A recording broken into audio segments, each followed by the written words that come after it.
아브라함의 아내 사레는 출산하지 못하였고 그에게 한 여종이 있으니 애굽 사람이요 이름은 하갈이라. 사레가 아브라함에게 이르되 여호와께서 내 출산을 허락하지 아니하셨으니 원하건대 내 여종에게 들어가라. 내가 혹 그로 말미암아 자녀를 얻을까 하노라 하매 아브라함이 사레의 말을 들으니라. 아브라함의 아내 사레가 그 여종 애굽 사람 하갈을 데려다가 그 남편 아브라함에게 첩으로 준 때는 아브라함이 가나안 땅에 거주한 지 10년 후였더라. 아브라함이 하갈과 동침하였더니 하갈이 임신하며 그가 자기의 임신함을 알고 그의 여주인을 멸시한지라. 사레가 아브라함에게 이르되 내가 받는 모욕은 당신이 받아야 옳도다. 내가 나의 여종을 당신의 품에 두었거늘 그가 자기의 임신함을 알고 나를 멸시하니 당신과 나 사이에 여호와께서 판단하시기를 원하노라. 아브라함이 사레에게 이르되 당신의 여종은 당신이 수중에 있으니 당신의 눈에 좋을 대로 그에게 행하라 하매 사레가 하갈을 학대하였더니 하갈이 사레 앞에서 도망하였더라. 여호와의 사자가 광야의 샘물 곁 곧 술길 샘 곁에서 그를 만나 이르되 사레의 여종 하갈아 내가 어디서 왔으며 어디로 가느냐. 그가 이르되 나는 내 여주인 사레를 피하여 도망하나이다. 여호와의 사자가 그에게 이르되 내 여주인에게로 돌아가서 그 수하에 복종하라. 여호와의 사자가 또 그에게 이르되 내가 내 씨를 크게 번성하여 그 수가 많아 셀 수 없게 하리라. 여호와의 사자가 또 그에게 이르되 내가 임신하였은즉 이름을 아들을 낳으리니 그 이름을 이스마엘이라 하라. 이는 여호와께서 내 고통을 들으셨음이니라. 그가 사람 중에 들나귀 같이 되리니 그의 손이 모든 사람을 치겠고 모든 사람의 손이 그를 칠지며 그가 모든 형제와 대항해서 살리라 하니라. 하갈이 자기에게 이르신 여호와의 이름을 나를 살피시는 하나님이라 하였으니 이는 내가 어떻게 여기서 나를 살피시는 하나님을 배웠는고 함이라. 아멘. 코로나 변이, 델타 변이 바이러스, 인도 변이 바이러스 때문에 지금 굉장히 심각한 상황이 다시 도래하고 있습니다. 85개국으로 지금 전파됐다고 하는데 우리나라에도 지금 초읽기라고 그래요. 그렇기 때문에 여러분 이스라엘도 다시 마스크를 끼라고 그랬대요. 다 벗고 다니다가 지금 이 델타 변이 바이러스에 방어할 수 있는 체계는 유일하게 마스크랍니다. 그러니까 마스크 좀 잘 하시고 나를 위해서도 그렇고 다른 사람을 위해서도 그렇고 하나님의 영광을 위해서도 마스크를 잘 하시기 바랍니다. 우리들이 이렇게 살아가면은 생각지 못할 변수들이 자꾸 생겨요. 그게 인생이죠. 우리가 계획된 대로 다 되지 않는 것도 인생이고요. 그래서 계획된 대로 되었을 때에 우리가 기쁨을 누리고 감사하고 행복해하고 그렇습니다. 그런데 여러분 살아오면서 기쁘고 즐겁고 행복했던 일 얼마나 기억하고 계십니까? 그거는 별로 기억되는 게 없는 것 같아요. 도리어 힘들고 어렵고 고통스러운 일들, 배신당하고 아파하고 손해보고 그랬던 일들을 우리 억울한 일들, 이런 일들은 우리들이 뇌리 속에 많이 남아있는 것 같아요. 문제는 어려움을 당했을 때 나를 이해해 주거나 나에 대해서 손을 내밀거나 이런 사람들이 많지 않다는 거죠. 제가 33살, 34살, 35살 요 기간 동안에 한 2, 3년 기간 동안에 정말로 인생의 목회에 아주 큰 고난을 당했을 때에 여러분들 이 얘기는 제가 안 했어요. 저를 가리켜서요. 조한국 목사 2단 그렇게 하면서 프랭카드 들고 노예 석상에 부산에서 노예를 했는데 노예 석상에서 막 들고 다니고 프랭카드 붙여놓고 쪽지 들고 막 할아버지 장로하고 그 패거리들이 그런 얘기 있어요. 옛날 우리 같이 있었던 권사님들은 그런 얘기는 제가 안 했어요. 정말로 외롭더라고요. 아무도 내 편 들어주는 사람 없었어요. 나를 불쌍히 쳐다보는 사람도 없었어요. 혼자서 다 나가서 뭐 교제하고 즐긴데 혼자서 이렇게 교회에서 와 있는데 한 분 목사님이 딱 들어오시더라. 한쪽 팔이 없어요. 의수를 낀 목사님.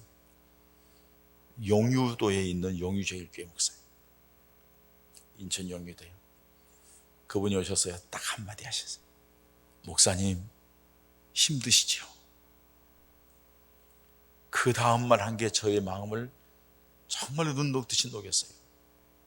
하나님은 다 아십니다. 그 말에 힘이 났어요. 하나님은 아시지.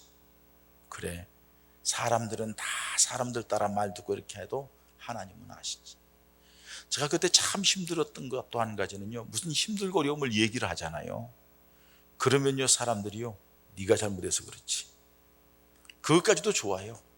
속상한데 빙 위에서 앞에서는 그럴듯하게 얘기해 들어준다는데 빙 돌아서 들려오는 얘기가 이상한 소리로 나에게 들려와요. 그런 것들이 얼마나 힘들고 어려웠는지 몰라요. 무관심하기도 힘들고 엉뚱한 얘기하는 것도 힘들고 나 혼자만 홀로 남아있는 그런 아픈 모습을 기억했던 기억이 납니다. 오늘 혹시 여러분들 가운데에 인생을 살아가는 과정 속에 지금 나 혼자만 어려움을 당하고 있고 아무도 나를 몰라주고 나는 너무나도 이게 아내에도 말 못하고 자식들한테도 말 못하고 남편에게도 말 못하고 부모에게도 말 못하는 나름대로 가지고 있는 어떤 힘들고 어려움을 겪고 있는 상황은 아닌지, 이 코로나 위기 때문에 누구한테 말도 못하고 고통스러워하지 않는지, 바로 그런 여러분들에게 오늘 주시는 말씀입니다. 오늘 보면은 이런 상황을 맞는 사람에게 대한 말씀인데, 우리가 잘 아는 아브라함의 가정에서 일어난 일이고, 아브라함의 가정이라고 하면 아브라함의 부인 사레 때문이 아니라 그 여종인 하갈 때문에 일어난 일입니다. 오늘 본문 말씀 우리 쭉 봉독해 드렸습니다마는 아브라함이 하나님의 부르심을 받아서 가나안 땅에 들어온 지 10년이 되었습니다. 하나님께서 아브라함에게 분명히 말씀하시기를 내 자식을 하늘의 별처럼 바다의 모래처럼 많게 해주겠다고 약속을 했어요. 그런데 10년이 되도록 아무 소식이 없는 거예요. 사레가 자기 몸을 돌아볼 때에 자기는 아이를 생산할 만한 나이가 아니에요. 모든 조건이, 생리적인 조건이 되지를 않아요. 그렇기 때문에 생각을 합니다. 하나님께서 아들을 준다 했는데 그러면은 우리 집안에 당신 남자의 씨를 받아서 내 몸종 여종 하갈에게 들어가서 아이를 낳으면 그 아이가 하나님의 약속한 아이가 되지 않겠느냐, 나름대로 사례는 생각을 한 거죠. 그러나 그것이 하나님 편에서 생각하는 것이 아니라 인간적인 생각을 갖는 거죠. 조급한 거죠. 그래서 아브라함에게 얘기를 했더니 아브라함이 좋다 하죠. 그래서 아브라함이 하갈과 동침하여서 아들을 갖게 됐어요. 아들을 갖자마자 태도가 돌변하는 거예요. 주인 하나님을 무시하는 거예요. 멸시하는 거예요. 여러분, 우리 또래의 연세 드신 분들, 그 이상 되신 분들은 동네에서 집안에서 일어난 이런 일들을 너무 많이 봤을 거예요. 아이 갖지 못한 집에 첩을 들여가지고 아이를 가지면 본부인은 완전히 왕따예요. 이거는 얼마나 무시와 멸시당하는지 몰라요. 즉 그런 일들이 일어난 거예요. 그러니까는 사레가 아브라함에게 쫓아가서 얘기합니다. 내가 그렇게 해줬는데 저 여자가, 종이 이렇게 주인 나를 박대하니 당신이 책임지라고. 왜? 혹시나 그냥 저 하갈에게 뭐라고 하면은 남편이 또 자기한테 뭐라 할까봐 아브라함을 쪼았더니 아브라함이 말합니다. 당신 종이니 당신 마음대로 하라고. 그러니까 그 허락을 받고 사레가 그냥 얼마나 하갈을 쪼아대는지 도저히 못 견디겠다 해서 집에서 뛰쳐나와요. 광야길에 홀로 서 있는 거예요. 홀로 서 있는 그 광야길에서 어찌할 줄 모르고 있는 그에게 우리 하나님이 찾아오셔서 만나주셨고 그에게 베풀어 주신 은혜를 오늘 여기 성경에 말씀하고 있는 거예요. 여러분, 오늘 이 말씀 속에는 우리가 인생의 광야길을 걸어가는 동안에 정말로 어떤 우리 자신을 돌아보는 좋은 기회이고 하나님을 다시 바라보는 좋은 기회가 되는 귀한 말씀인 줄 믿습니다. 먼저 여러분, 하갈이, 이 여종, 계집종 하갈이 이 광야에서 고통을 당하게 된 원인이 무엇이냐는 겁니다. 여러분, 하갈은 어떻게 보면 잘못한 게 없어요. 종이기 때문에 주인이 하라는 대로 한 것뿐이에요. 근데 자기들이 다 계획해 놓고 자기를 밀어넣어 놓고 그래 놓고서는 이제 와서는 자기를 이렇게 힘들게 하니까는 하갈 입장에서는 억울하기도 할 만해요. 그러나 단순하게 그렇게 생각하면 안 돼요. 하갈이 처신을 잘못한 거죠. 그 잘못한 처신은 뭐예요? 자기 자신의 위치를 몰랐어요.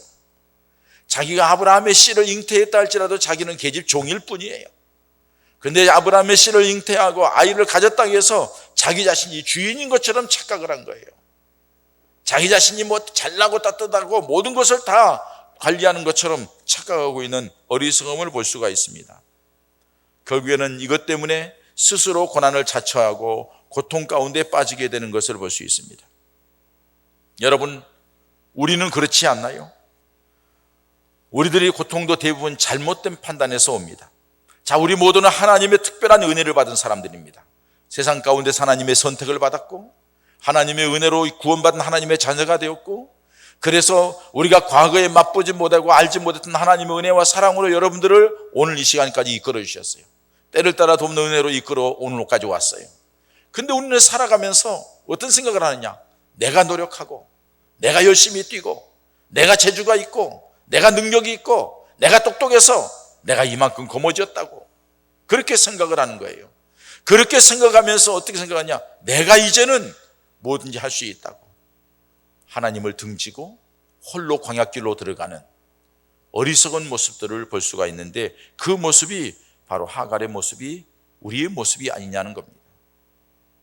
하나님께서 우리에게 은혜를 베풀어 주셨으면 우리가 겸손할 필요가 있는데 겸손하지 못하는 안타까움을 봅니다. 여러분, 누가복음 12장에 보면은 한 부자가 있습니다. 그 부자가 열심히 노력하고 애써가지고 풍성하게 거둬들여서 이 거둬들인 것을 다 쌓을 데가 없어 창고를 늘렸어요. 그 창고를 더 늘려가지고 그때 잔뜩 쌓아놓고 그 다음에 하는 말이 뭐냐면은 내 영혼아, 이제 먹을 것을 다 준비해 나왔으니 평안히 쉬자 하고 얘기를 해요. 그때 하나님께서 말씀하십니다. 어리석은 자여, 오늘 내 영혼을 내가 데려가면은 이 모아놓은 모든 것들이 네 것이 되겠느냐 하고 물어요. 결국은 뭐예요, 여러분? 이 모든 것은 네 삶과 이 모든 것의 주인은 하나님이라는 거예요. 하나님이 너에게 그렇게 은혜를 베풀어 줬고 너에게 이렇게 축복해 줬는데 네가 어찌하여 네 힘으로 얻은 것처럼 스스로 교만하여 네 자신의 육신에 매여서 인생의 광야길로 나가려고 하느냐, 내 품을 벗어나서 세상으로 가려고 하느냐고 책망하는 모습을 봅니다. 우리도 교만하여서 하나님을 떠나고 자기중심적으로 살다가 결국 스스로 고통의 땅인 광야길로 가는 것은 아닌지, 오늘 지금 우리가 서 있는 그 고난이 그것 때문은 아닌지 한번 돌아보시기 바랍니다. 그런데 여러분, 하갈은 그 인생의 광야길, 그 죽음의 문턱에서 하나님의 은혜를 받게 됩니다. 여러분, 주인의 집에서 떠나와서 광야길로 떠나왔어요. 광야는 어떤 땅이에요? 고통의 땅입니다. 광야는 소외된 곳입니다. 도울 자가 없습니다. 위험한 곳입니다. 짐승들이 우글거립니다. 도와줄 사람이 없으고 또 버림받은 곳입니다. 소망을 둘 수가 없는 곳이에요. 이럴 줄 몰랐죠. 위기에 처해 있는 자기 자신을 봅니다. 그런데 거기에서 하갈이 은혜를 받습니다. 중요한 첫 번째 은혜는 뭐예요? 하나님이 찾아오셨다는 거예요. 하나님의 사자가 찾아왔어요. 그리고 하나님의 사자를 만나는 놀라운 은혜와 축복을 받게 되는 것을 볼 수가 있습니다. 아무도 자기 자신을 돌아볼 수 없고 아무도 자기를 위해 줄 자가 없고 자기 자신이 소리쳐도 어느 누구가 자기에게 관심 가져주지 않을 그런 어려운 가운데에서 하나님께서 그에게 찾아왔다는 거예요. 여러분, 그에게 찾아왔기 때문에 이 하갈이 하나님의 사자의 음성을 듣고 하나님을 만나는 은혜를 고백하는 것을 볼 수 있습니다. 때로는 우리가 인생의 광야길, 나 혼자 외로이 덩그러 있고 아무도 몰라주는 그곳, 한치 앞을 내다볼 수 없는 위기, 답답하기 그지없는 그런 상황이 있을 때에 꼭 기억하십시오. 그때에 우리 하나님을 만날 때인 줄 믿습니다. 그때에 하나님이 여러분들 가장 가까이 있는 것을 믿으시기 바랍니다. 모세가 그랬어요. 모세가 40세에 자기 동족을 위한다고 하다가 바로에게 발각돼서 36개 주랭랑 나서 미디안 광야로 들어갑니다. 40년 동안 미디안 광야에서 양을 치는 목자로 살아갑니다. 다 잃어버렸어요. 이제. 아무런 소망이 없어요. 이제 인생은 이렇게 끝이라고 생각했어요. 그리고 거기에서 양치는 자로 남아있는데 그 광야에서 우리 하나님께서 가시떨무기 불꽃 가운데서 모세를 만나주셨고 80의 모세를 부르셔서 놀라운 이스라엘 백성들을 구원해내는 길잡이가 되었던 역사를 우리는 잘 알고 있습니다. 엘리야도 아합과 이세벨의 위협 가운데에서 도저히 살 수 없다 해가지고 광야로 도망을 갑니다. 그리고 노점나무 그늘에서 하나님 앞에 죽기를 구합니다. 하나님께서 그에게 만나를 주시고 물을 먹이시고 일어나서 내가 어찌하여 여기 일어나서 걸어가라 하고서는 근데 그것을 먹고 40주야를 건너서 호렙산까지 달려가고 하나님의 놀라운 역사를 체험하게 되는 엘리야의 모습을 봅니다. 아무도 도와줄 수 없고 힘들고 어려워서 죽기를 각오하는 그 광야에서 하나님의 음성을 듣고 하나님을 만났다는 사실입니다. 이스라엘 백성들은 광야길을 가는 동안에 수없는 어려움을 당한 거 우리 잘 압니다. 그때마다 아무도 도와줄 수 없어요. 길이 없어요. 방법이 없어요. 차라리 애굽에 있는 게 나을 뻔했다고 얘기하는 게 어떻게 보면 이스라엘 백성들의 마음을 이해할 수 있어요. 그런데 여러분, 그 고난이 있을 때마다 하나님은 그들에게 나타나셨고 그들에게 은혜를 주셨고 그 문제를 해결해 주셨어요. 이게 우리 하나님의 역사예요. 광야길이 단순하게 그냥 외롭게 있고 힘들게 있고 고통스러운 것을 끝나는 것이 아니라 그 광야길에 하나님의 사랑의 손길이 함께하고 있다는 것을 믿으시기 바랍니다. 여러분, 그 손길을 맛보기 위해서 사도 바울은 일부러 광야길을 가는 거예요.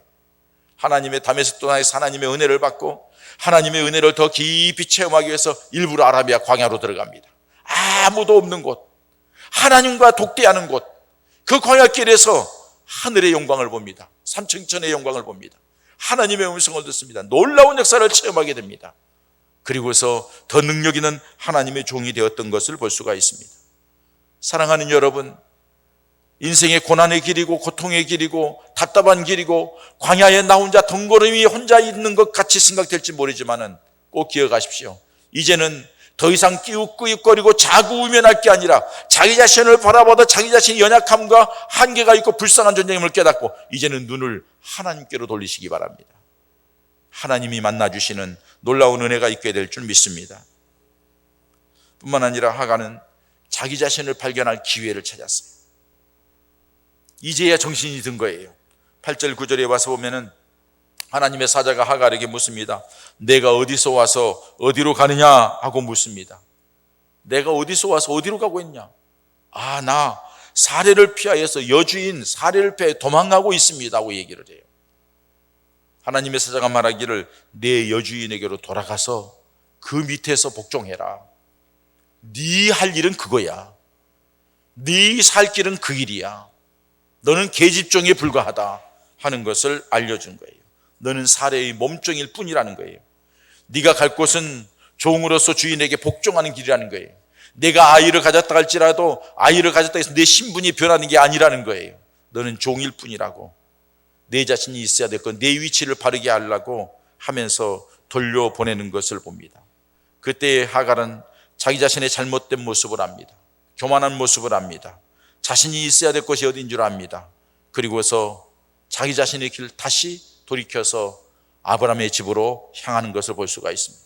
여러분, 우리가 자칫 잘못 생각하여서 우리의 마음속이 교만해져서 하나님을 저버리고 내 고집 내 생각이 더 커져서 하나님을 떠나서 광야에 같은 세상을 향하여 걸어갔더니 갈 때는 괜찮은 줄 알았는데 탕자처럼 가다 보니까는 모든 것을 다 거덜나고 힘들고 어려운 상황에서 어떻게 할 줄 모르는 그런 상황에 있지는 않습니까?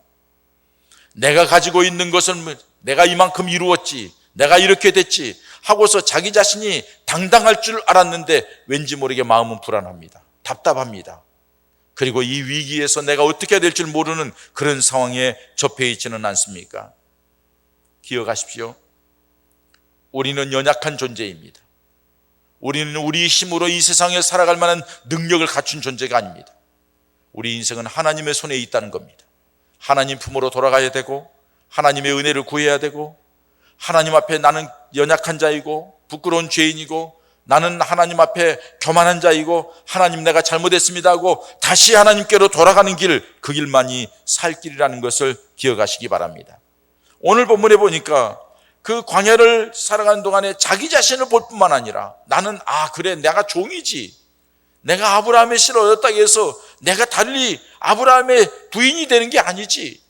그리고서는 깨달은 것이 다시 돌아가자 하고서 문제 해결의 지혜는 본래 있던 자리로 돌아가는 거라는 거예요.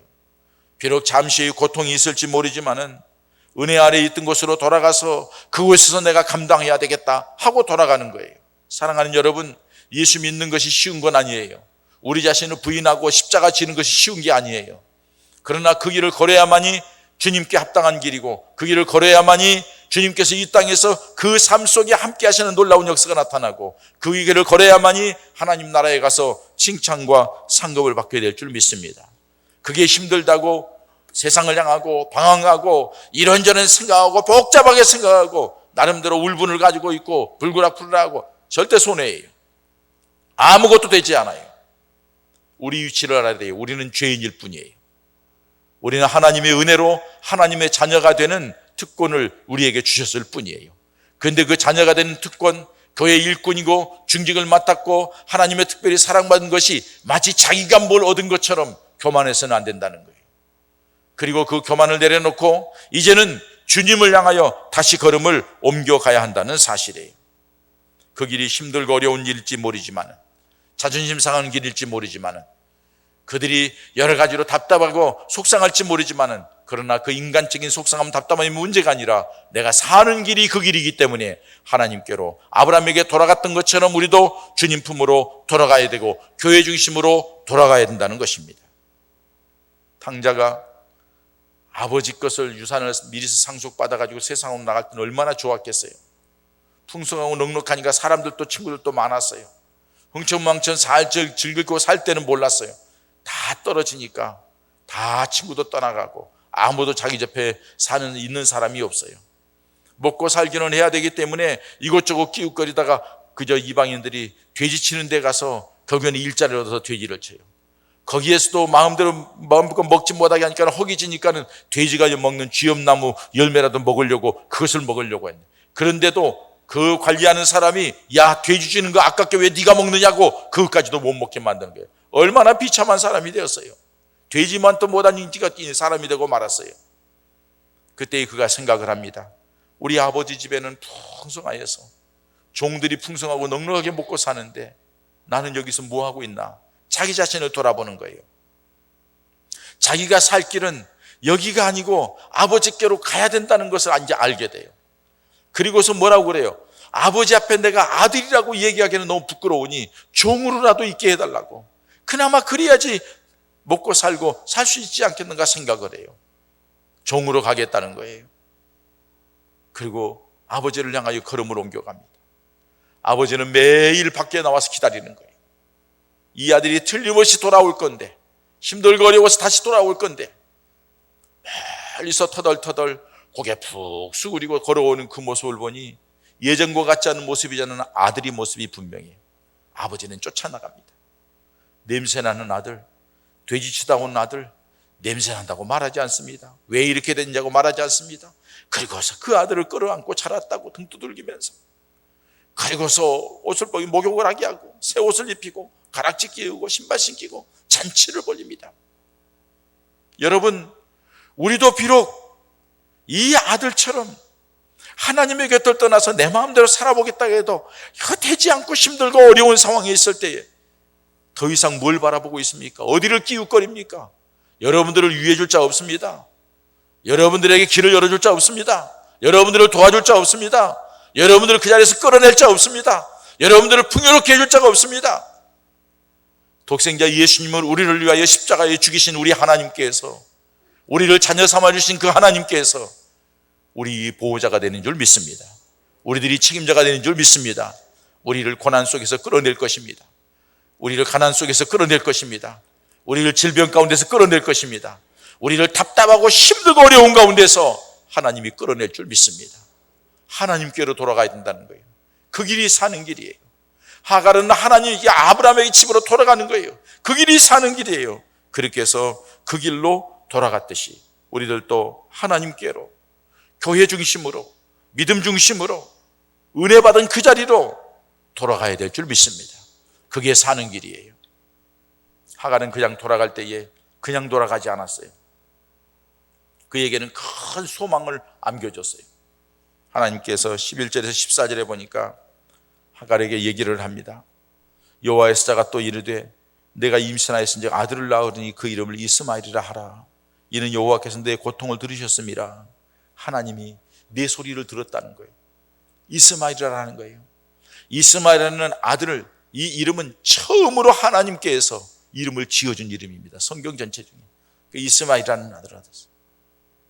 그 아들을 볼 때마다 하나님이 내 형편을 들으셨지, 내 마음을 들으셨지, 내 속상함을 들으셨지, 하나님이 이 아들을 볼 때마다 그런 믿음으로 증거를 갖게 되는 거예요.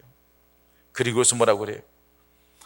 그가 사람들 중에 들나귀 같이 되리니 그의 손이 모든 사람을 치겠고 모든 사람의 손이 그를 칠지며 그가 모든 형제와 대항해서 살리라 하니라.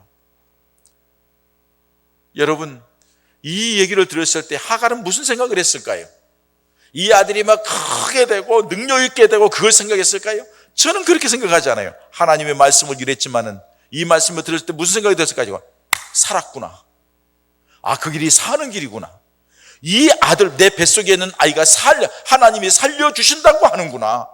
하나님이 이 아들을 버리시지 않는다고 하는구나. 하나님이 살려주시는구나. 그 기쁨, 그 소망, 앞으로 크게 되고 어떻게 되는 것은 그 둘째예요. 그걸 안고 아브라함의 집으로 돌아가는 하갈의 모습을 볼 수가 있습니다. 여러분, 하나님께서 우리에게 하갈에게 이 뱃속에 품고 있는 그 아이에 대한 그 모습을 칭찬했을 때 하나님이 우리를 보고서 여러분들에게 뭘 얘기할까요? 저는 그렇게 생각해 봐요. 너 그렇게 하라. 너 내 아들이잖아. 너 내 딸이잖아. 내가 너를 위하여 십자가에 죽어서 하나님께서 내 손에 허락한 자 내 손에서 빼앗을 자 없어. 너는 변함없이 내 사람이야. 알지? 그러니 그 자리 찾아가. 주님께서 나를 보시면서 내게 있는 그 작은 믿음을 보시고 내게 있는 주님을 향한 그 작은 소망을 보시고 주님이 버리시지 않고 여전히 우리를 붙들고 계시면서 그 자리를 이끌어간다는 사실을 기억하시기 바랍니다. 우리는 연약하고 부족해서 우리는 실패한 것 같고 우리는 나약한 것 같고 우리는 없는 것 같지만은 하나님께서 우리를 이끌어 가시면은 다시 일어서게 될 줄 믿습니다. 놀라운 역사가 나타날 줄 믿습니다. 이게 하나님의 놀라운 역사랍니다. 그 얘기를 듣고 하갈이 고백을 합니다. 하나님이 13절에 하갈이 자기에게 이르신 여호와의 이름을 나를 살피시는 하나님이라 하였으니 하나님의 이름을 나를 살피시는 하나님이라는 거예요. 내 모든 것을 살피시는 하나님이라는 거예요. 사랑하는 여러분, 인생의 광야길에 있습니까? 여러분들을 살피시는 하나님이 계신다는 것을 믿으시기 바랍니다. 그래서 성경에는 뭐라고 그래요? 우리 하나님은 우리 머리털까지 세심받으신 하나님이래요. 우리 머리털까지 세밀하게 자세히 보시고 우리 마음속 중심에 있는 모든 소원도 아시고 우리들이 형편처지 말 못하고 있는 가슴앓이 하는 것도 하나님이 다 아신다는 거예요. 모든 것을 아시는 하나님. 그냥 살피겠다는 거예요? 살피기 때문에 내가 알기만은 끝나는 거예요? 아니, 그렇기 때문에 내가 너희를 거기에서 건져내겠다는 거예요. 내가 너를 이끌어 가겠다는 거예요. 내가 너를 살펴서 성리의 길로, 성공의 길로 이끌어 가겠다고 말씀하시는 거예요. 이런 하나님의 은혜와 사랑이 우리와 함께 있다는 것을 믿으시기 바랍니다. 이 하나님의 사랑을 믿는 사람, 그리고 그 하나님의 음성을 듣고 다시 하나님께로, 다시 믿음으로, 다시 하나님의 은혜로, 다시 기도의 자리로, 다시 교회의 자리, 봉사의 자리로 찾아간 사람에게 하나님의 놀라운 역사가 있게 될 줄 믿습니다. 여러분, 절망 가운데 있는 자시하신, 살겠다고 기분 나빠서 속상해서 그 자리에서는 더 이상 못 살겠다고 나왔는데 그 자리가 더 힘들고 어려운 자리야. 근데 그 모든 것을 살피신 하나님이 살 길을 제시해 주셨어요. 그가 누구예요? 하갈이에요. 하갈이 누구예요? 이방인 계집종이에요. 이방인 계집종이에요. 이방인 계집종이라 할지라도 아브라함과 연결되어 있다는 그 한 가지 때문에 하나님께서 그를 살피셨어요. 여러분, 우리들도 이방인 계집종과 같은 그에 불과하는 이방인 중에 한 사람이었어요. 근데 우리에게는 누가 있어요? 예수 그리스도의 십자가의 구속의 은혜가 우리에게 임했어요. 그리고 너는 내 자녀라고, 영접하는 자, 곧 그 이름을 믿는 자들에게는 하나님의 자녀가 되는 권세를 주셨다고, 너는 내 자녀라고, 너는 내 사람이라고, 너는 내 핏값으로 사는 내 사람이라고 하면서 우리를 붙들고 있다는 사실을 기억하시기 바랍니다. 그 이유 때문에 하나님이 우리를 살피시는 거예요. 그 이유 때문에 하나님 우리를 지켜보시는 거예요. 그 이유 때문에 하나님 우리를 이끌어간다는 사실을 기억하십시오. 우리를 살피시는 하나님이 인생의 외로운 광야길에 홀로 서 있는 여러분들을 만나 주실 줄 믿습니다. 그리고 여러분들에게 말씀하실 때에 그 음성을 듣고 주님을 향하십시오. 주님을 바라보십시오. 그때에 주님의 놀라운 은혜와 능력의 손길이 우리와 함께 하실 것이고 그 고난 속에서 새로운 길이 열려져 감사와 기쁨으로 남은 생을 살게 되는 은혜와 축복이 있게 될 줄 믿습니다. 이런 은혜가 있기를 주의 이름으로 축원합니다. 이 시간에 우리 함께 기도하십시다. 하나님, 내가 지금 인생의 광야길에 있습니다. 나 혼자 있고 힘들고 어렵습니다. 누구에게 말도 못하고 답답하기 그지없습니다. 어떻게 해야 될지 한치 앞을 내다볼 수도 없습니다. 우리 하나님, 하갈에게 만나주셨던 것처럼 나를 만나시고 하갈을 살펴보신 것처럼 나를 살펴보시는 줄 믿사오니 내게도 길을 제시해 주시고 방법을 알려주시고 은혜를 베풀어 달라고 이 시간 함께 기도하십시다. 아버지 하나님, 하나님 은혜와 사랑을 감사합니다. 주께서 우리를 사랑해 주시면서 주여, 주여, 외로운 자리, 홀로 있는 자리, 답답한 자리, 힘든 자리에 있는 주님을 바라볼 때 하나님 역사하시고 이끌어 주시옵소서. 하갈을 광야길에서 만나시고 위기 속에서 찾아오시어서 그를 위로하시고 깨닫게 하시고 다시 생명의 길로 이끌어 주시고 그 단순히 생명의 길이 아니라 앞으로 하나님께서 내 자식, 내가 염려하는 자식을 크게 쓰시겠다고 약속하신 그 하나님의 음성을 듣고 갔던 것처럼 하나님, 우리들도 하갈은 아브라함의 일개 여종이었지만 우리들은 예수 그리스도의 십자가의 구속으로 하나님의 자녀가 된 하나님의 사람들입니다. 아버지, 힘들고 어려운 상황에 있을 때에 우리 주님 앞에 바라보고 주님을 의지하오니 머리털까지 세심 받으시고 우리를 살피시는 하나님께서 하갈에게 만나주실 것처럼 우리에게도 만나주시고 하갈에게 말씀하신 것처럼 우리에게도 말씀해 주시고 우리의 갈 길을 지도하시고 인도해 주시어서 그냥 단순히 아니라 그 일이 있은 뒤에는 놀라운 은혜와 축복이 있다는 사실을 우리로 하여금 알게 해 주시어서 우리 주님 중심으로 믿음 안에서 주님을 바라며 소망 가운데 나아가다가 놀라운 은혜와 축복의 역사가 우리 사랑하는 여봉 가족들에게 풍성하게 임하게 하여 주시옵소서. 간증거리가 있게 하여 주시옵소서. 감사가 넘치게 하여 주시옵소서. 예수님의 이름으로 기도하옵나이다. 아멘.